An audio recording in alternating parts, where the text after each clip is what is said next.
তুমি কৃপা করে জাগিয়ে না। এবার সুখের অন্তরে একটু করুণা হয়েছে। সুখ বলছে, আচ্ছা শাড়ি, তুমি যে তখন থেকে জাগানোর কথা বলছো, আমি যে জাগাবো, কিন্তু কেমন করে জাগাবো, কি করে জাগাবো?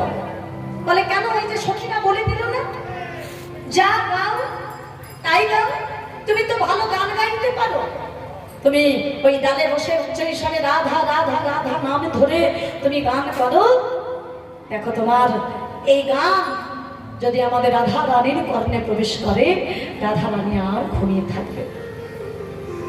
এই সখী করলেন, ওই দেখো ডালেতে বসিয়াছো পারে চারু ধনি, ডালেতে বসিয়াছো পারে চারু ধনি, ডালেতে বসিয়াছো পারে চারু ধনি, ডালেতে বসিয়াছো পারে চারু ধনি।